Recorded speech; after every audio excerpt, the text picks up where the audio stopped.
When I was about 3 or 4 years sober, and I had begun to rebuild my life. I was employable again. I was a present mum and a daughter and a friend, and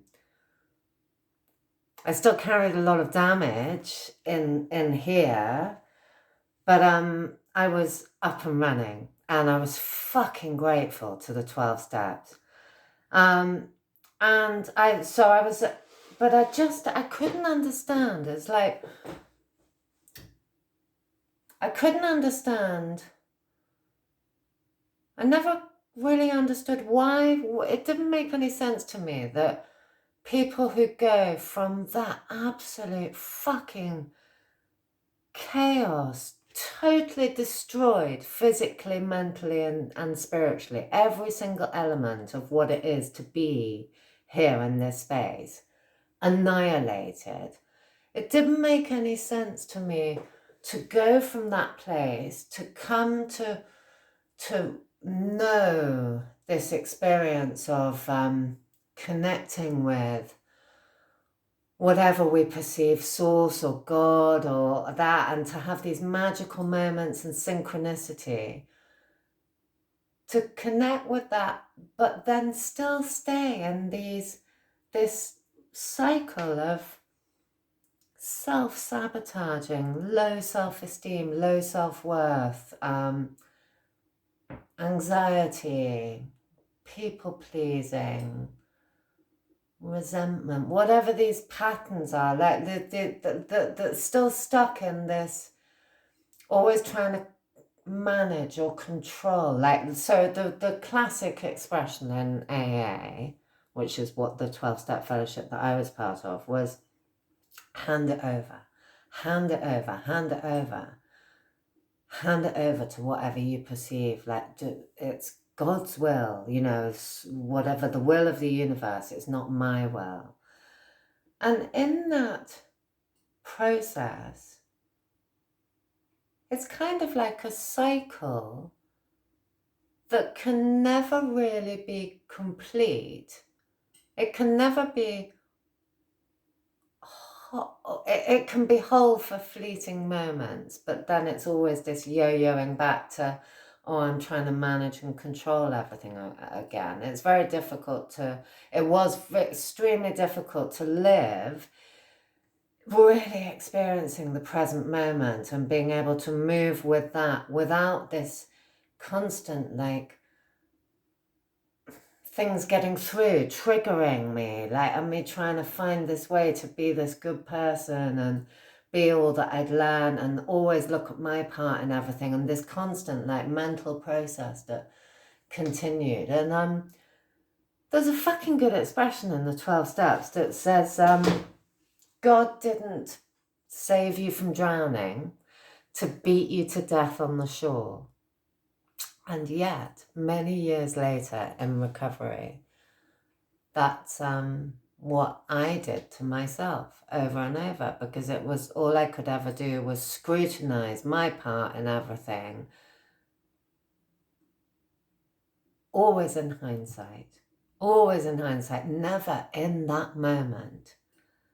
So one of the two things in the moment, and what I said to this lady that was a fucking great lady, she was part of my journey in recovery, and I said to her, it doesn't make any sense. Why would we go from that place and come through all that to be stuck here? It must be possible to connect that fully in this experience. And she looked at me with this real empathy, sort of, there was a bit of, it felt like a bit of, oh God, bless her, poor darling. And she just looked at me and she said, yes, I used to think that too. And I felt everything in me in that moment going, I don't accept that. I don't accept that this is where it stops. I don't accept that I went through all that carnage to get to a place where I never really find peace in here, serenity in here, no matter what the fuck is going on out there, because that was always this like promised land of serenity in here. And the reason, oh, hang on a minute. So the moment,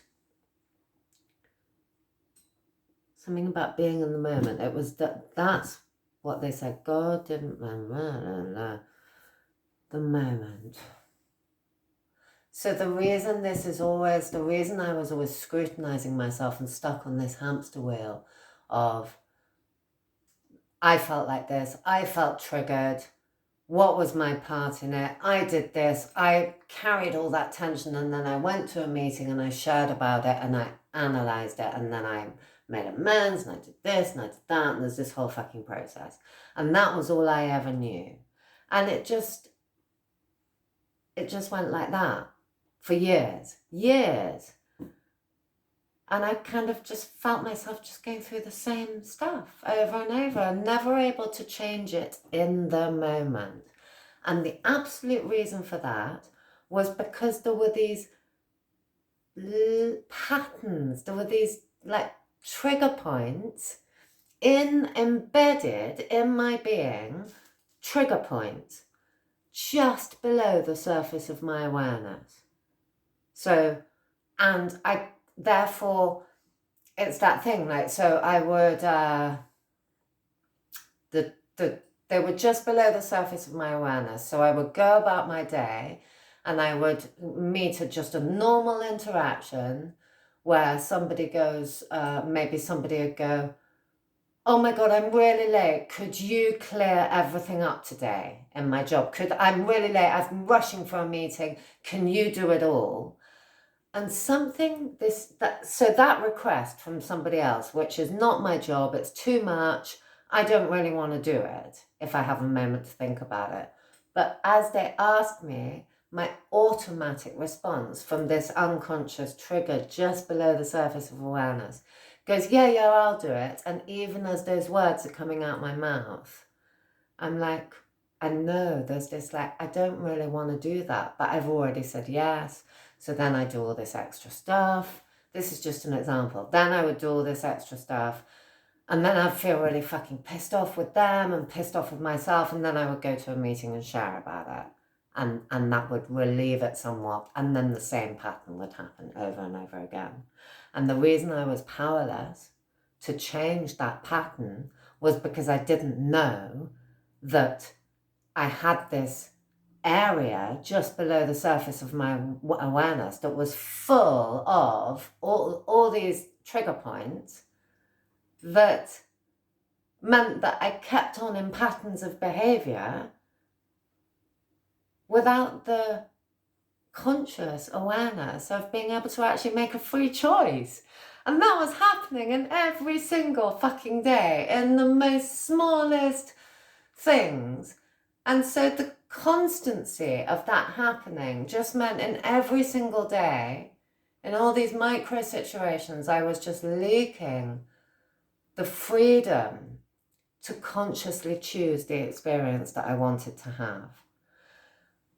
By a series of crazy events, I met a lady who had created this new body of work that I then took, and it's evolved, and it's all connected with Carl Jung. So I knew it was going to be fucking magic in the first place.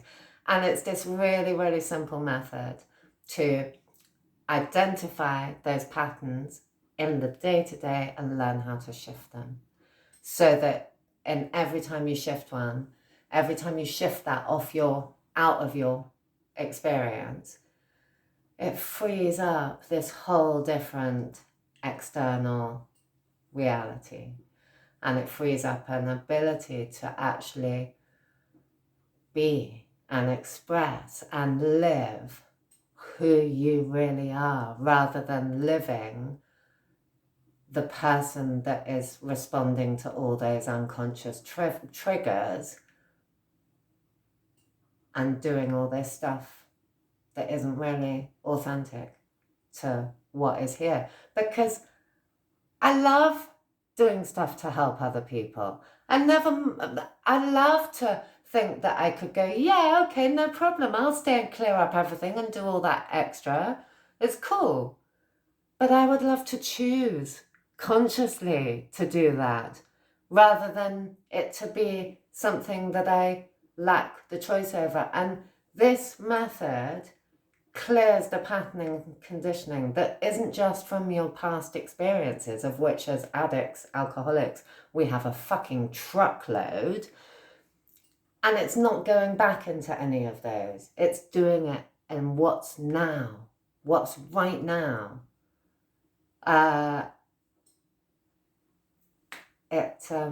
Yeah, I've lost where I was, but I am just loving sharing this with other people, because it's like, as soon as you start learning the patterns and then you just go for that week and you watch them showing up in your day-to-day, you're just suddenly like, fuck.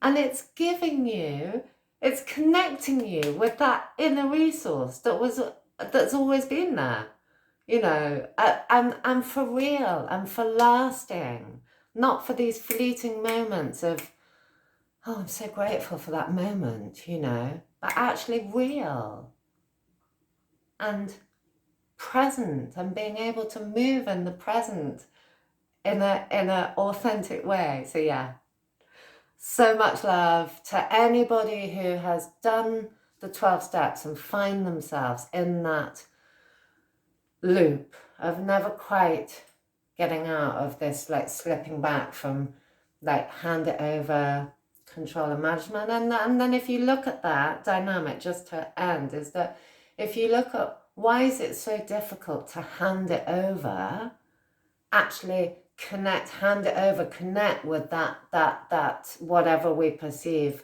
source to be. The reason it's so difficult is because we keep being triggered by this pattern that is just sitting there.